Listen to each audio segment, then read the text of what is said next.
नमस्कार दोस्तों अगर आपको भारत और इंग्लैंड के बीच खेले जा रहे पहले टेस्ट मुकाबले में दूसरे दिन का खेल पसंद आया हो तो इस वीडियो को आप एक लाइक जरूर करें। इस वीडियो का लाइक टारगेट 400 लाइक है, तो इस वीडियो को आप दिल से लाइक जरूर करें। दोस्तों, भारत और इंग्लैंड के बीच खेली जा रही 5 मैचों की टेस्ट श्रृंखला के पहले और सबसे रोमांचक टेस्ट मुकाबले के दूसरे दिन भारतीय टीम ने 359 रनों पर 3 विकेट के नुकसान के अपने पहले दिन के खेल से आगे खेलना शुरू कर दिया, जहां पर भारतीय कप्तान शुभमन गिल 127 रन बनाकर मैदान में अभी भी मौजूद थे, तो वही उनके साथ बल्लेबाजी कर रहे ऋषभ पंत 65 रन बनाकर उनका साथ निभा रहे थे। और इस दूसरे दिन की शुरुआत भी शुभमन गिल और ऋषभ पंत की इस जोड़ी ने धमाकेदार अंदाज से की थी, जहां पर शुरुआत से ही इंग्लैंड की गेंदबाजी पर भारतीय टीम की यह साझेदारी पूरी तरह हावी होती नजर आ रही थी। खास करके ऋषभ पंत की बल्लेबाजी इस मुकाबले में एक अलग ही अंदाज में नजर आ रही थी।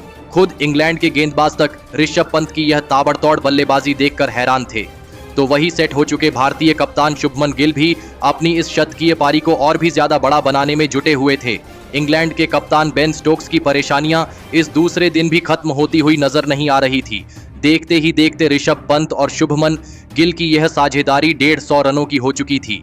भारतीय टीम अब एक मजबूत स्थिति में पहुंच चुकी थी, जिस वजह से इंग्लैंड की गेंदबाजी बैकफुट पर थी। ऋषभ पंत अब एक अलग ही लय में नजर आने लगे थे और इंग्लैंड के बड़े से बड़े गेंदबाजों के खिलाफ छक्के चौके बरसा रहे थे। ऋषभ पंत ने गेंदबाजी पर आए शोएब बशीर के खिलाफ आक्रामक रवैया अपना लिया था और उनके एक ओवर में ऋषभ पंत ने एक चौका और एक लाजवाब छक्का लगा दिया था और इसी छक्के के साथ अब ऋषभ पंत 90 रनों का आंकड़ा पार कर चुके थे। अब ऋषभ पंत अपने शतक के काफी नजदीक पहुंच चुके थे और फिर एक बार गेंदबाजी पर बुलाए गए शोएब बशीर के ही खिलाफ एक गजब का छक्का लगाकर ऋषभ पंत ने अपना इस मुकाबले का एक ऐतिहासिक शतक पूरा कर लिया। शतक लगाने के बाद ऋषभ पंत का सेलिब्रेशन देखने लायक था। भारतीय कप्तान शुभमन गिल ने ऋषभ पंत की इस अनमोल पारी के लिए उन्हें सीधे गले लगा लिया, तो वहीं इसी ओवर में एक और छक्का लगाकर ऋषभ पंत ने शुभमन गिल के साथ अपनी 200 रनों की एक विशालकाय साझेदारी पूरी कर ली थी। इंग्लैंड की गेंदबाजी पूरी तरह इस मुकाबले में अब दबाव में थी।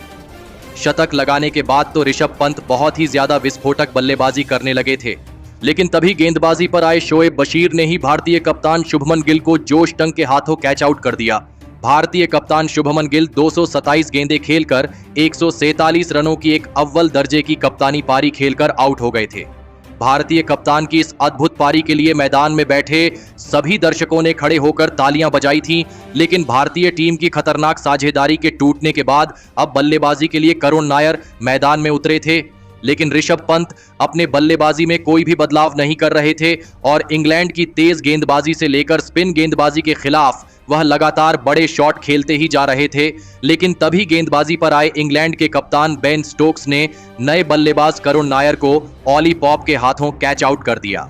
करुण नायर इस मुकाबले में अपना खाता भी नहीं खोल पाए थे। भारतीय टीम ने एक बहुत ही बड़ी साझेदारी के बाद अपने 2 बड़े बल्लेबाजों को एक के बाद एक खो दिया था।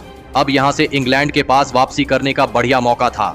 अब मैदान पर रविंद्र जडेजा आए थे, लेकिन तभी गेंदबाजी पर लगाए गए जोश टंग ने विस्फोटक बल्लेबाजी कर रहे ऋषभ पंत को ही LBW आउट कर दिया।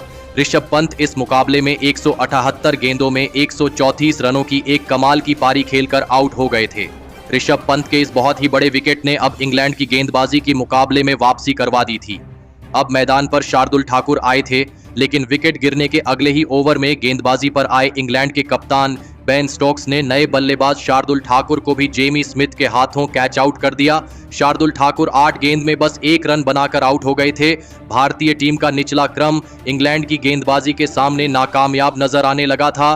भारतीय टीम ने लगातार अब अपने विकेट गंवा दिए थे। अब बल्लेबाजी के लिए जसप्रीत बुमराह मैदान में उतरे थे, लेकिन जसप्रीत बुमराह को भी जोश टंग ने हैरी ब्रुक के हाथों कैच आउट कर दिया। जसप्रीत बुमराह भी इस मुकाबले में अपना खाता नहीं खोल पाए थे। अब भारतीय टीम के बस 2 ही विकेट बचे थे। बल्लेबाजी के लिए मोहम्मद सिराज मैदान में आए थे, लेकिन गजब की गेंदबाजी कर रहे जोश टंग ने एक छोर पर सेट हो चुके रविंद्र जडेजा को भी क्लीन बोल्ड कर दिया। रविंद्र जडेजा इस मुकाबले में 15 गेंद में 11 रन बनाकर आउट हो गए थे। शुभमन गिल और ऋषभ पंत की साझेदारी के बाद भारतीय टीम के बल्लेबाजी की तरफ से कोई भी साझेदारी इंग्लैंड की गेंदबाजी के सामने नहीं बनी थी। अब भारतीय टीम के आखिरी विकेट के रूप में प्रसिद्ध कृष्णा मैदान में आए थे, लेकिन प्रसिद्ध कृष्णा भी इंग्लैंड की गेंदबाजी का सामना ज्यादा देर तक नहीं कर पाए और जोश टंग ने प्रसिद्ध कृष्णा को भी क्लीन बोल्ड कर दिया और इसी के साथ भारतीय टीम की यह पहली पारी खत्म हो गई। लेकिन भारतीय टीम के टॉप के बल्लेबाजों के अविश्वसनीय प्रदर्शन की वजह से भारतीय टीम ने 471 रन स्कोर बोर्ड पर लगा दिए थे। उसके बाद भारतीय टीम से मिले पहले पारी के 471 रनों के विशाल लक्ष्य का पीछा करने इंग्लैंड के दो दिग्गज ओपनर बल्लेबाज मैदान में उतरे। जैक क्रोली और बेन डकैट के कंधों पर इस महामुकाबले में अपनी टीम को एक शानदार ओपनिंग शुरुआत दिलाने की बहुत ही बड़ी जिम्मेदारी थी। लेकिन पारी के पहले ही ओवर में जैक क्रोली का सामना हुआ भारतीय टीम के सर्वश्रेष्ठ तेज गेंदबाज जसप्रीत बुमराह से और जसप्रीत बुमराह का यह पहला ही ओवर जैक क्रोली के लिए किसी बुरे सपने की तरह साबित हुआ, जहां पर पहली 5 गेंदें तो इंग्लैंड की टीम के इस ओपनर बल्लेबाज को समझ ही नहीं आई और फिर इस ओवर की आखिरी गेंद पर जसप्रीत बुमराह ने जैक क्रोली को करुण नायर के हाथों कैच आउट कर दिया। जैक क्रोली इस मुकाबले में 6 गेंद में बस 4 रन बनाकर आउट हो गए।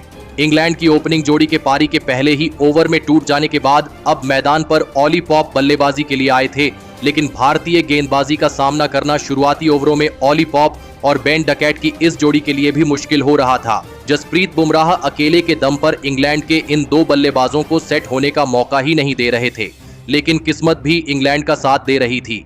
विकेट के मौके बनने के बाद भी वह मौके भारतीय टीम के हिस्से में नहीं आ रहे थे, जिसका फायदा बेन डकैट और ऑली पॉप की इस जोड़ी को मिला और इन दोनों को सेट होने के बहुत सारे मौके मिले।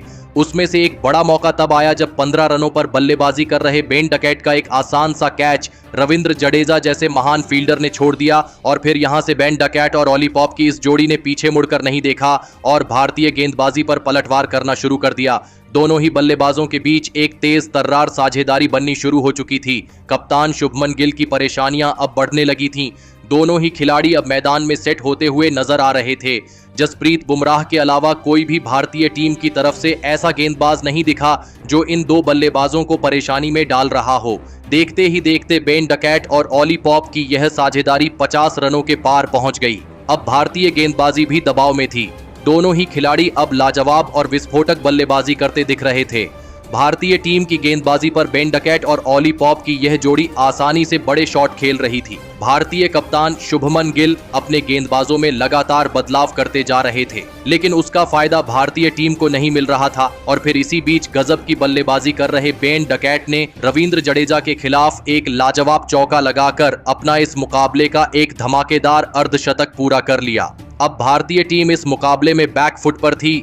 बेन डकैट और ऑली पॉप की इस जोड़ी ने कप्तान शुभमन गिल के पसीने छुड़ा दिए थे और फिर इसी गजब की बल्लेबाजी के चलते इंग्लैंड की टीम के लिए बेन डकैट और ऑली पॉप ने एक महत्वपूर्ण 100 रनों की साझेदारी पूरी कर ली। यह साझेदारी अब भारतीय गेंदबाजी के लिए एक बहुत ही बड़ा खतरा साबित होने लगी थी। भारतीय टीम का कोई भी गेंदबाज इस साझेदारी को तोड़ नहीं पा रहा था।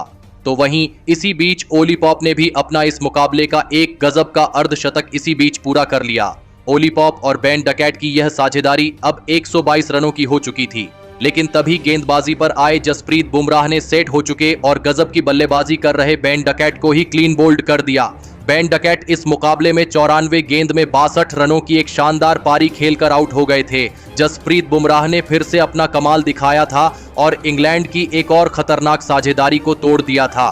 लेकिन अब इंग्लैंड के सबसे खतरनाक बल्लेबाज यानी जो रूट मैदान में उतरे थे, लेकिन जो रूट ने आते ही अपने अनुभव का पूरी तरह इस्तेमाल करते हुए भारतीय गेंदबाजी को इंग्लैंड की बल्लेबाजी पर हावी होने नहीं दिया और सेट हो चुके ऑली पॉप के साथ मिलकर एक और साझेदारी अपनी टीम के लिए बनानी शुरू कर दी। इंग्लैंड का हर एक बल्लेबाज भारतीय गेंदबाजी को कड़ी टक्कर दे रहा था और आसानी से भारतीय गेंदबाजी को विकेट नहीं दे रहा था। खास करके सेट हो चुके ऑली पॉप अब खतरनाक रूप अपना चुके थे। भारतीय गेंदबाजी लगातार इंग्लैंड की बल्लेबाजी के विकेट नहीं निकाल पा रही थी, जिस वजह से इंग्लैंड का स्कोरबोर्ड और रन गति रुक नहीं रही थी। भारतीय कप्तान शुभमन गिल दबाव में दिख रहे थे।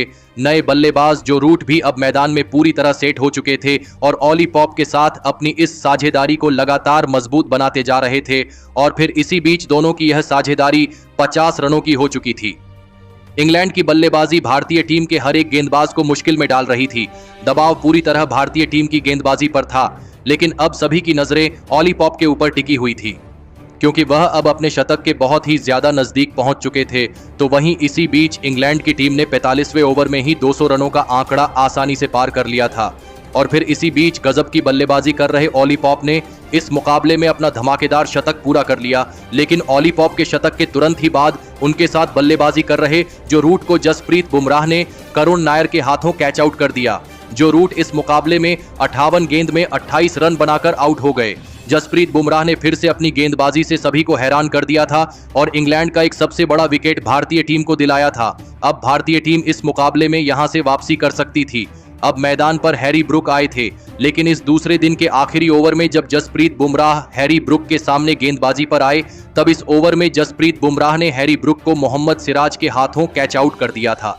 लेकिन बाद में चेक कर जाने पर यह गेंद नो बॉल दी गई, जिस वजह से एक बहुत ही बड़ा जीवनदान हैरी ब्रुक को इस मुकाबले में मिला। और इस दूसरे दिन के अंत तक इंग्लैंड की टीम ने 209 रन 3 विकेट के नुकसान पर बना लिए हैं। लेकिन दोस्तों, इस दूसरे दिन भारतीय टीम की गेंदबाजी ने गजब का प्रदर्शन करके दिखाया। लेकिन इस गेंदबाजी के पीछे भारतीय टीम के इकलौते खतरनाक गेंदबाज जसप्रीत बुमराह का बहुत ही बड़ा हाथ रहा, जिन्होंने इंग्लैंड के इस मुकाबले में 3 बड़े विकेट हासिल किए। और जसप्रीत बुमराह की इसी खतरनाक गेंदबाजी की वजह से इंग्लैंड के सामने अभी भी भारतीय टीम मजबूती से खड़ी है। तो दोस्तों, आप जसप्रीत बुमराह की इस दूसरे दिन की अद्भुत गेंदबाजी के लिए उन्हें 10 में से कितने अंक देना चाहेंगे? आप अपनी राय नीचे कमेंट में देना बिल्कुल भी ना भूलें। धन्यवाद।